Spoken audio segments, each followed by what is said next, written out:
By Kruin verstaan ons dat die lewe dikwels kompleks en uitdagend kan wees. Ons beleef almal tye van pyn en onsekerheid en uitputting en selfs hopeloosheid partymal.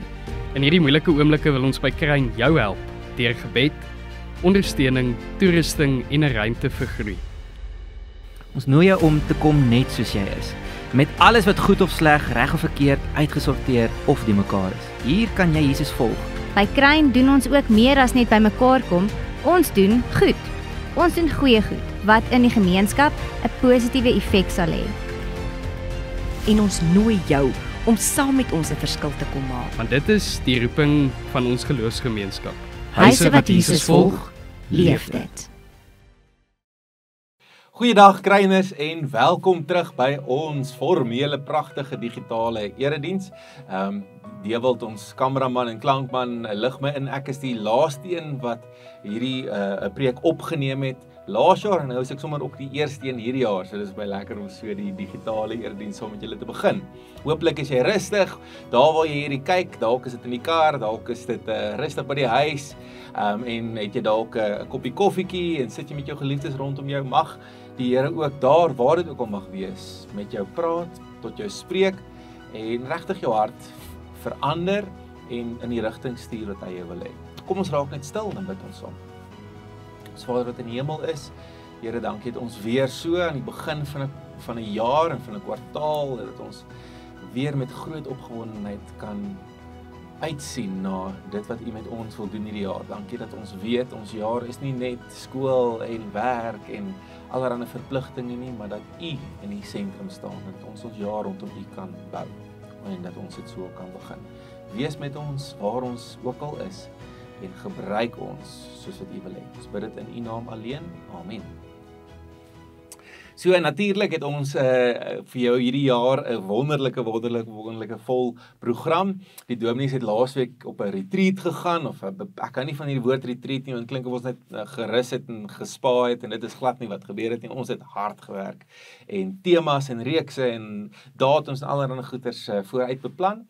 En daar het ons ook beplan dat ons die jaar wil afskop met 'n baie spesifieke reeks. En die reeks se naam is Jy is hier. En ek is seker Maritza sal op hierdie punt nou pragtig al die prentjies wat ons in ons koppe gehad het, wat hierdie met uitbeeld vir jou op die skerm sit.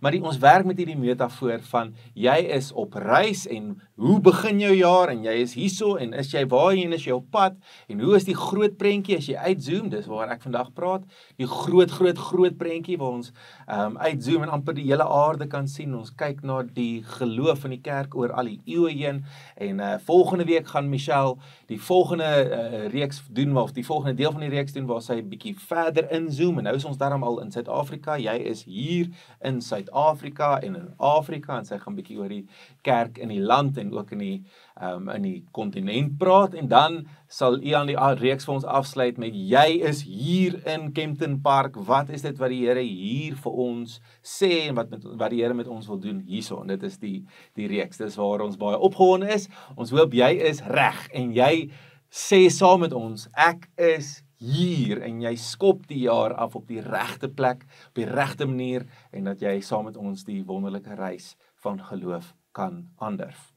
Ek lees vir ons vandag, om hierdie reeks te begin, 'n baie bekende gedeelte, 'n gedeelte wat ek ook 'n paar maande terug gepreek het, en toe ons nou as kollegas daar praat, besluit ons nie, ons kan dit maar weer noem, want die fokus is vandag bietjie anders.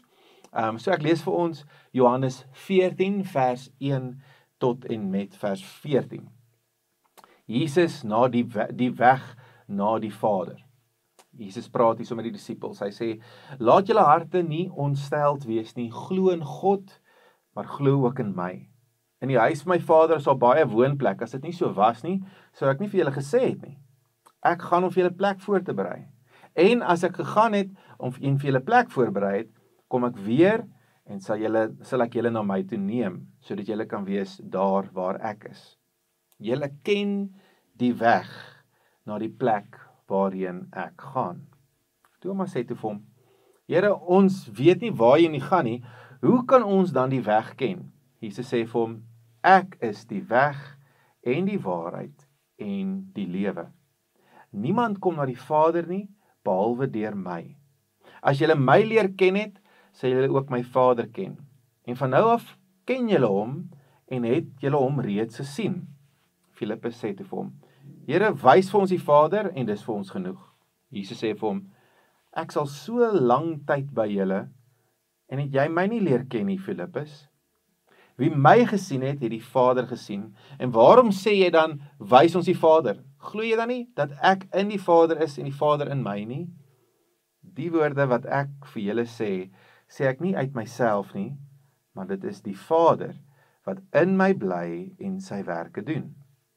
Glo my dat ek in die Vader en die Vader in my is, of glo dan op grond van die werke self. Amen, amen, ek sê vir julle, wie in my glo, hy sal ook die werke doen wat ek doen, en hy sal nog groter dinge doen as dit, omdat ek na die Vader gaan.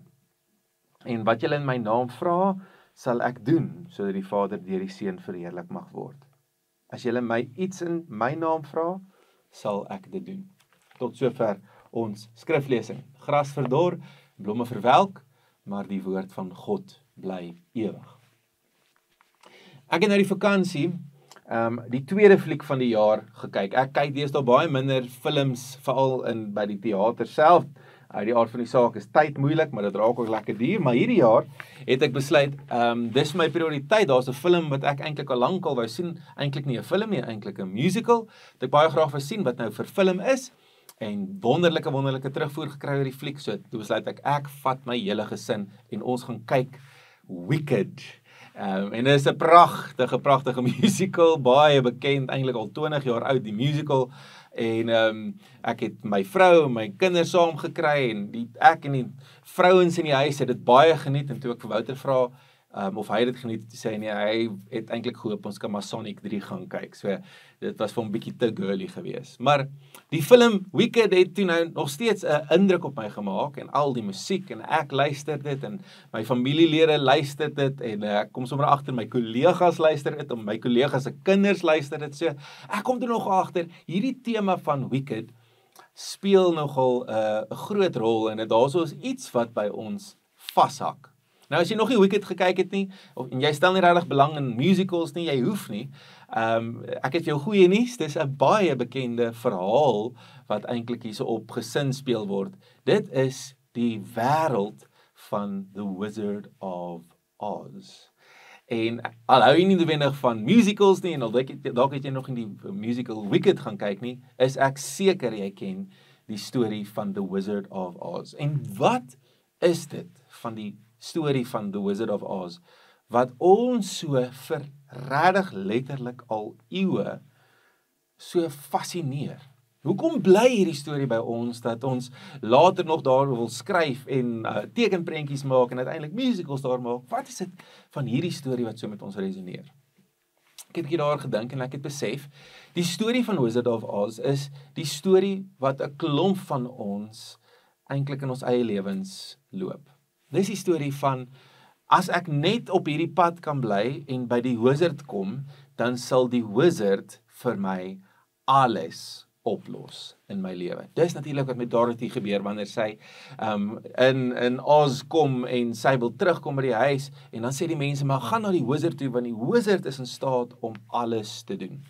En dan loop sy nou met die pad langs en die Good Witch Glinda sê dan uiteindelik vir haar, sy moet net op die Yellow Brick Road bly, met ander die hele tyd op die pad, en die Yellow Brick Road vat haar tot by Oz, by die wizard, en as sy daar kom, dan sal die wizard al haar probleme oplos. En langs die pad kry sy natuurlik die leeu, en sy kry die Tin Man, en sy kry die strooiman, die voëlverskrikker, en uiteindelik, as jy die storie kyk en jy ken die storie van Wizard of Oz, dan kom jy agter, wanneer sy die pad stap, wanneer sy uiteindelik by die wizard kom, dan kan die wizard nie vir haar gee wat sy eintlik soek nie. Dit is nogal 'n interessante ding. So, waarmee resoneer ons?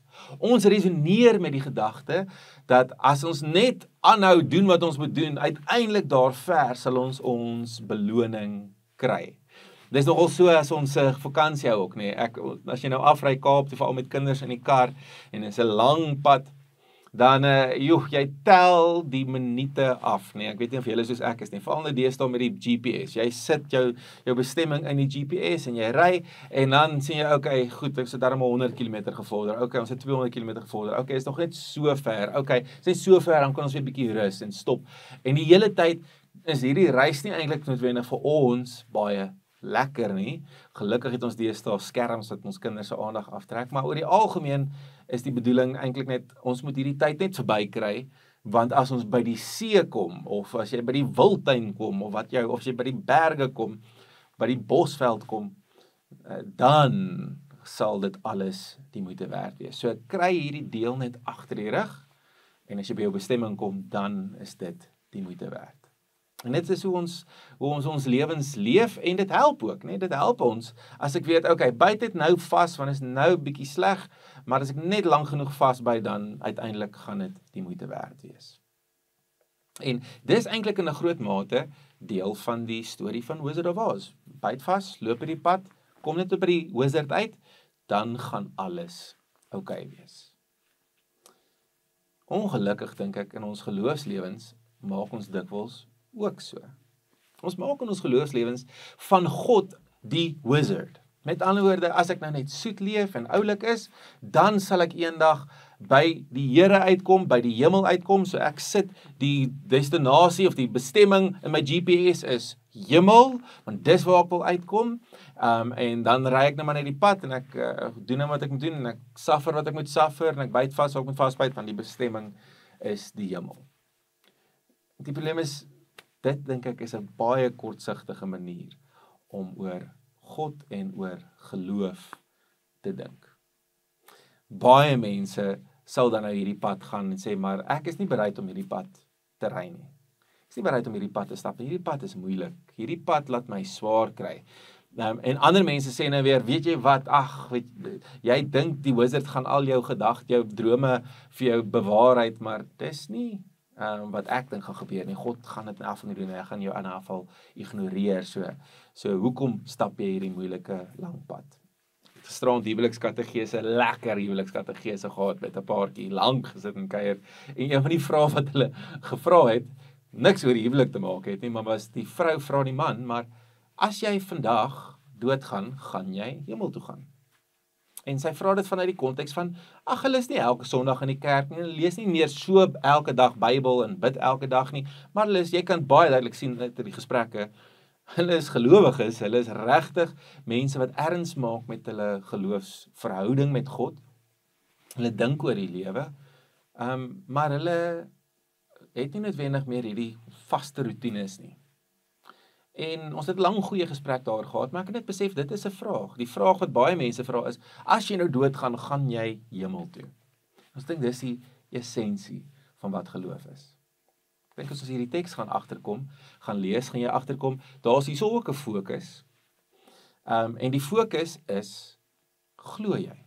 Luister hoeveel keer sê Jesus dit. Hy begin dit en sê, glo in God, glo ook in my. Dan gaan die gedeelte aan en sê, jy sien my, kan jy dan nie die Vader sien nie? Glo dan net in my en glo in God. En as jy nou nie op my kan glo nie, glo op grond van die werke. En as jy hard genoeg glo, dan sal jy groter goeder selfs kan doen as wat ek doen. Jy sal agterkom die woord glo kom oor en oor en oor en oor in hierdie teksgedeelte na vore. En in ons koppe het ons van geloof ongelukkig nou maar net daai ding gemaak van, dis 'n klomp reëls, dis 'n klomp dinge, dis die geloofsbelydenis wat ons ook in die kerk gaan opsê, dis daai dinge van, as ek glo, God het alles geskep, en as ek glo dat Jesus my sondes vergewe het, en as ek glo die Heilige Gees werk in my lewe, dan gaan ek hemel toe, en dan is ek alles okay. Ons maak van geloof 'n lysie dinge. En as ons hierdie gedeelte lees, dan klink dit vir ons asof Jesus dit van ons verwag. Glo in God en glo in my. Met ander woorde, kry hierdie lysie dinge wat jy met jou kop net bevestig. Interessant is dat die konteks van die Johannes gemeenskap, die mense wat hierdie brief die eerste keer sou lees en sou ontvang, anders was. Die Johannes gemeenskap in die Nuwe Testamentiese of Nuwe Testament wetenskap praat hulle van die anti-society, die anti-gemeenskap. Wat dit eintlik sê is, hulle het kom agter die gemeenskap van Johannes was mense wat vervreemd is met die wêreld waarin hulle geleef het. Hulle het agtergekom, maar die wêreld waarin hulle leef, dink anders, doen anders, tree anders op, en hulle het begin bewus word meer en meer en meer, hoe hulle kleiner word, hoe daar meer benoudheid is, hoe daar meer angs is, hoe meer mense eintlik afwyk van wat hulle altyd geglo het en gesê het, maklik van die pad afgaan. En hierdie anti-society, die rede waarom Johannes sy boodskap dan nou so rig en so inkleer, is juis om vir hierdie klein, kwynende gemeenskap te bevestig hoe hulle moet leef. En wanneer die woord geloof gebruik word, is dit nie net hierdie gedagte van 'n klomp dinge wat jy moet aan vashou en aftik en sê, kan ek dit in my kop verstaan dat God dalk die aarde geskep het, ja, okay, en die lysie aftik nie. Nee. Geloof was die woord wat hulle gebruik het om vir hulle gemeenskap te sê, in hierdie moeilike tye waarin jy jouself bevind, vertrou op God. Eintlik kan ons die woord geloof in hierdie konteks elke keer konsekwent vervang met die woord vertrou. Jesus kan net sowel gesê het, vertrou my en vertrou God. Dis 'n heeltemal 'n ander ingesteldheid as om net te sê ek moet aan 'n klomp dinge voldoen. Om te vertrou is 'n baie dieper emosionele ding. En hoekom dit vir hulle so belangrik is, want hulle het agtergekom, maar hulle staan uit, hulle pas nie meer in nie, en dit was die skrywer se manier gewees om vir hulle te sê, maar hou aan. Hou aan om so te leef, moenie verval nie. Vir my is dit nogal 'n moeilike boodskap, moet ek eerlik wees. As ek hierdie boodskap hoor en sê, maar jy moet anders wees en jy die wêreld lyk en dink en doen anders en jy moet anders wees, is dit vir my moeilik en verskeie redes, daar's teologiese redes daarvoor, want God kom na die wêreld toe en God is lief vir die wêreld, so die wêreld kan nie so sleg wees soos wat ons dit altyd maak nie, maar terselfdertyd, dit is nie altyd lekker om uit te staan nie. Ek kan so identifiseer met die gemeenskap van 2000 jaar terug. Dit is nie lekker om te voel, maar jy pas nie in nie, of jy's weird, of ja, okay, jy dink nou maar net anders oor die lewe nie. Dit is sleg, aan die een kant op 'n emosionele vlak, maar dit benadeel jou fisies ook. Mense kom jou te na. Mense maak misbruik van jou. Dit is sleg om uit te staan. Dit is sleg om in 'n anti-gemeenskap te wees. Ek wil nie in 'n anti-gemeenskap wees nie. Ek wil nie uniek wees nie. Laat my net inpas. Identifiseer jy daarmee? Ek wil nie altyd beklei nie. Ek wil nie altyd uitstaan nie. Ek wil net inpas. En daarom is hierdie boodskap vir my 'n uitdagende boodskap wat ons kry in Johannes. Wanneer Jesus sê, maar om in my te vertrou, is eintlik om te sê, maar ek maak vrede met die feit dat ek nie altyd gaan inpas nie. Ek maak vrede met die feit dat ek partykeer dinge gaan doen sonder om te verstaan. Partykeer dinge gaan sê of partykeer op 'n sekere manier besluite moet neem wat teen die wêreld se normale dinge is. Dit beteken partykeer ek moet vergewe daar waar ander mense sê jy is nie eintlik veronderstel om hierso te vergewe nie. Dit beteken partykeer ek gaan vertrou, ek gaan die goedheid van mense in ag neem. Daar waar alle logika vir my eintlik sê maar jy moet eintlik nou hierso slim wees. Dit beteken ek gaan met mense gesels en myself in situasies plaas waar ek ongemaklik kan wees, waar ek dalk juist kan uitstaan waar mense met my verskil en tog sê, maar ek dink ek het nodig om hier so 'n bietjie te getuig. Ek het nodig om buite my gemaksone te kom en oor hierdie onderwerpe te praat. Dis wat dit beteken om die Here te vertrou. Nou, Jesus gebruik 'n wonderlike beeld om hierdie vertroue vir ons maklik te maak. En ek glo in hierdie beeld wys Jesus vir ons dat ons Wizard of Oz prentjie van God, geloof en hemel nie werk nie. Want Jesus sê wanneer hy met Filippus praat, dan sê hy of eers met Thomas praat, dan sê hy hoe ken jy nie die weg waar jy nie op pad is nie. En weer eens, as ons die woord weg hoor, ons sien GPS. Ons hoor hy praat van die huis wat hy gereed maak, so ons dink huis is gelyk aan hemel, daartoe waar ons op pad is. So ons hoor, okay, goed, die koördinate wat ons moet intik is hemel, GPS. Dis dieselfde beeld wat ons hierso gebruik. As jy die regte pad wil kry om by God uit te kom, dan hoor jy die woorde wat Jesus sê. Hy sê, ek is die weg en die waarheid en die lewe. Maar hoor baie mooi wat is die woorde wat hy gebruik. Hy sê, ek is die weg. En dan gaan hy voordeur sê, en ek, as jy my sien, sien jy vir God. Wat hy eintlik daarmee sê is, die weg is God. Die eindbestemming is nie God. Die eindbestemming is ewige lewe, dit is uiteindelik die hemel, die eindbestemming is 'n vervulde lewe, maar eintlik is die fokus nie op die eindbestemming nie. Jesus sê, ek is die weg en die waarheid en die lewe. Ek is die weg. En as hy sê, ek glo in God, dan sê hy eintlik daarmee, ek sou dit eintlik kon binne in God. Glo in God. Is om te sê, laat jouself toe om in hierdie weg in te val. Laat jouself toe om deel te wees van hierdie wonderlike reis saam met die Here. Ek het so 'n snaakse grappie wat ek gehoor het op 'n stadion, so baie snaaks is, waar dis 'n komediant wat sê, weet jy, hy haat hierdie sê ding van getting there is half the fun. Dan sê, okay, if getting there is half the fun, dan getting back is the other half of the fun. So beteken jy het niks pret as jy met vakansie gaan, jy gaan nou ergens anders heen. Dis hoe ons daar dink. Ons dink nogal, ja nee, as jy na 'n plek toe gaan, dis waar die pret is. Maar Jesus sê, die pret, die wonderlike dinge gebeur hierso in die weg. In Jesus Christus kom jy agter wat aangaan. En eintlik is dit ook die storie van Dorothy. Dorothy se storie is, sy kry en sy's op soek na dit, maar langs die pad kry hulle eintlik wat hulle op soek is, sodat teen die tyd wat hulle by die wizard kom, dan sê hulle, o ja, nee, eintlik, ons het klaar die moed gekry, ons het klaar die hart gekry, ons het klaar die verstand gekry, eintlik alles wat ons gedink het ons gaan kry as ons by die bestemming kom, het ons eintlik reeds op die pad gekry. Die laaste konsep waarmee ek wil afsluit is dalk die belangrikste een vir ons reeks. Ek is veronderstel om die groot prentjie te gee, die prentjie van die kerk oor alle eeue.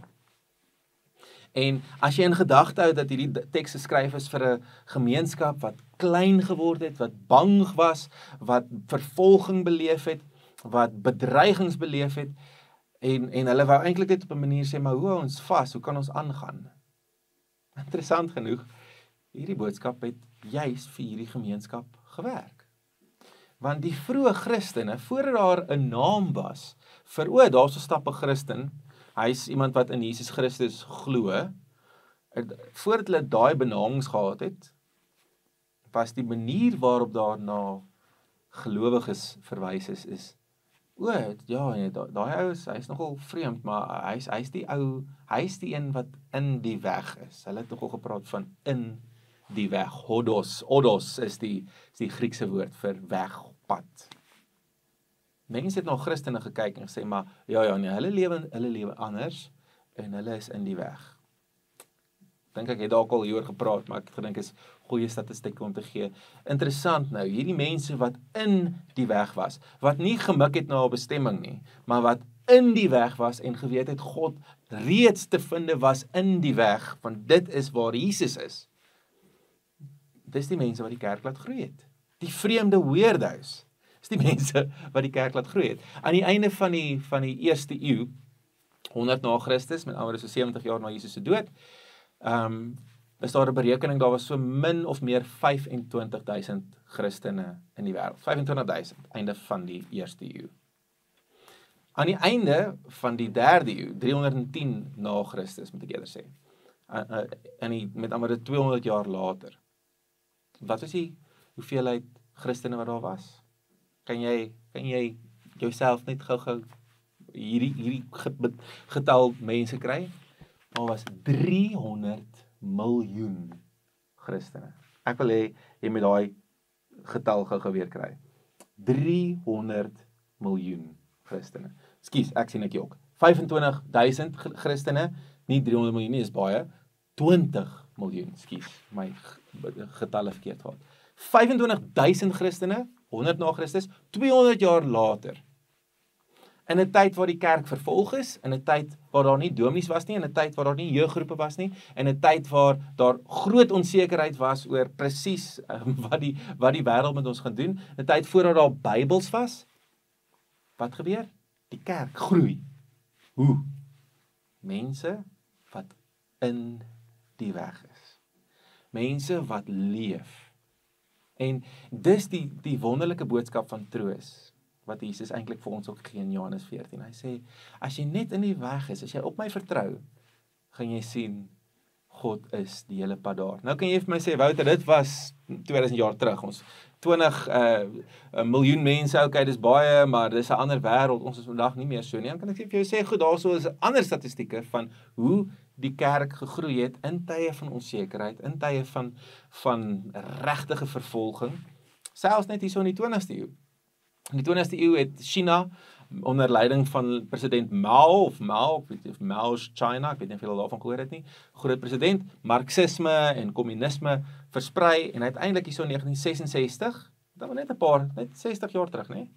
1966 het hy die opdrag gegee dat Christene, ek wil sê, gewelddadig vervolg is, die kerkgeboue is in staatsbesit geneem, en uiteindelik is daar groot moeite gedoen om alle Christene uit te wis. Bybels is verbrand, as jy deel was van die Christelike geloof, is jy doodgemaak, in tronk gegooi, dis woes. Dit het 1966, ek wil sê, kern beleef. 10 jaar, 15 jaar later, is Mao oorlede of dood, en mettertyd het die vervolging rustig geraak, en uiteindelik het die bamboe gordyn wat hulle van gepraat het, toe nou weer gelig. So, alle sendelinge was voor die tyd uitgejaag, geen kerk kan bestaan nie. Daar was so 2 miljoen Christene gewees in daai stadium, toe China hulle deure toegemaak het. In 'n tyd sonder kerkgeboue, sonder ouderlinge, sonder enige struktuur. Na 15 jaar kom sendelinge weer terug met die gedagte, hulle gaan die kerk weer van voor af moet bou. En dit wat hulle sien, die kerk het van 2 miljoen Christene in hierdie tyd van vervolging, van swaar kry, van onsekerheid, gegroei na 60 miljoen. 2 miljoen Christene na 60 miljoen Christene in 'n tyd waar dit uiters moeilik was. Hoe is dit moontlik? Dit is net moontlik met gelowiges wat sê, maar ek is bereid om hierdie moeilike pad te stap. Hoekom? Want ek weet, in hierdie pad beleef ek die Here. In hierdie pad is God met ons betrokke. Dis hoe die kerk groei. Waar begin ons hierdie jaar? Ons begin in die weg. Ons begin deur te sê, God is hier. En ons is saam met hom. En waantoe die Here ons ook al vat hierdie jaar, en ons het groot hoop en drome vir hierdie jaar, regtig groot hoop en drome vir hierdie jaar. Maar ons weet, dis nie ons wat die pad stap nie, dis God wat die pad is, en ons wat in hom is. Mag jy dit beleef, mag jy in tye dalk waar jy onseker, benoud, twyfel, nie sien waar jy op pad is nie, moedeloos raak, ongeduldig raak, die ure begin aftel, mag jy van daai prentjie genees word. Mag jy van daai prentjie verlos word. En mag jy verstaan, God is in die pad wat jy nou loop. Mag jy in die weg, die waarheid en die lewe loop in 2025. Amen. Kom ons bid so. Ons Vader wat in die hemel is, dankie dat ons weet, ons is in die regte pad. Dankie dat ons weet, U is die weg, en ons kan U beleef deur net hierdie pad te stap. Wees met ons in tye waar dit vir ons moeilik is, waar dit vir ons dalk moeilik is om te vertrou, of waar ons 'n prentjie het van ons net 'n klomp goeie goeders doen, dat U ons sal beloon daarvoor. en help ons om te wys dat die beloning eintlik al reeds net is in die pad wat ons stap. Ons bid vir ons gemeente, vir ons gemeenskap, en dat dit is wat ons hierdie jaar sal uitwys. Dat ons wys vir mense, dat mense in ons sal kyk en sê, dis mense in die weg. Ons bid dit in U naam alleen. Amen. Lekker dag verder.